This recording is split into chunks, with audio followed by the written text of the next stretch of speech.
Halo, saat ini saya sedang berada di salah satu UMKM yang berada di Jalan Banyu Urip. Nah, di sini kita akan mengulik berbagai proses rantai pasok atau supply chain management di UMKM ini.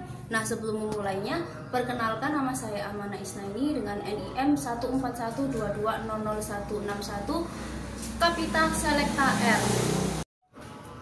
Nah, kita akan menjelaskan sedikit background dari UMKM ini. UMKM ini merupakan sebuah usaha yang memproduksi cetakan es batu berbahan plat besi dalam ukuran besar.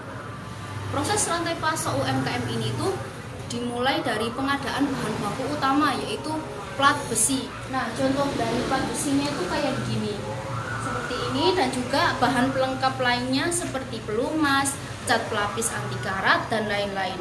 Sumber bahan ini berasal dari distributor lokal dari plat besi gitu loh. Jadi kayak orang plat besinya itu nyamperin ke rumah ini buat masuk bahan bakunya gitu. UMKM itu perlu menjalin hubungan jangka panjang dengan pemasok agar mendapatkan harga yang kompetitif dan pasokan yang stabil. Kualitas bahan baku sangat menentukan hasil akhir dari cetakan es batu. Nah, setelah bahan baku diperoleh, UMKM Amanah itu harus menyimpan bahan tersebut di area penyimpanan yang aman dan sesuai standar.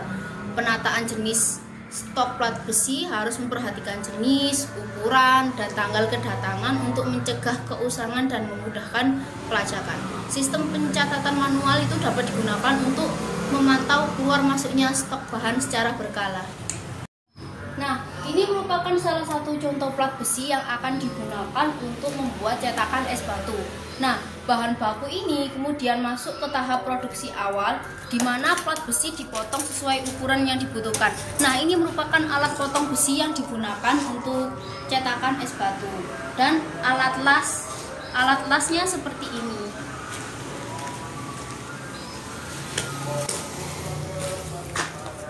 Alat las seperti ini yang menjadi peralatan penting gitu loh dalam proses ini. Tahapan ini melibatkan desain awal cetakan yang sesuai spesifikasi pelanggan, baik dari sisi ukuran maupun bentuk rongga cetakan.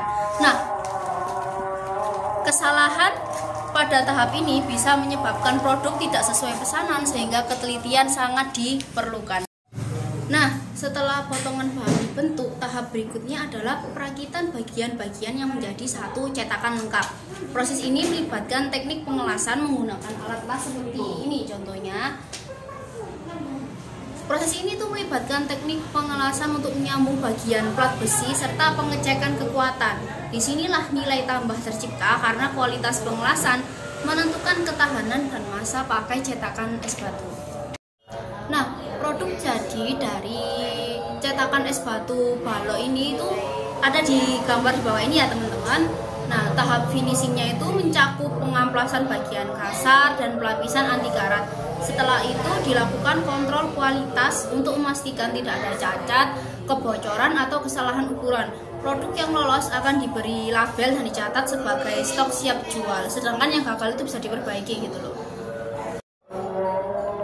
Strategi pemasaran UMKM ini itu menawarkan produk ke target pasar seperti pabrik es batu, distributor alat pendingin, atau pelaku usaha kuliner skala besar, dan juga pengusaha ikan yang kerap menggunakan es batu untuk mendinginkan ikan.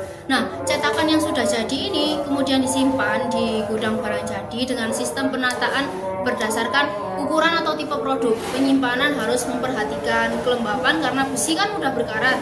Area penyimpanan juga harus diorganisir agar memudahkan pengambilan berdasarkan pesanan. Sedangkan produk dikirim ke pelanggan melalui jalur distribusi langsung atau melalui agen. Nah, penting bagi UMKM untuk mencatat setiap pengiriman, waktu tempuh, dan biaya untuk evaluasi efektivitas distribusi. Pengiriman yang terlambat atau kerusakan barang akan menurunkan kepuasan pelanggan. Jadi, koordinasi sangat penting dalam rantai pasok ini.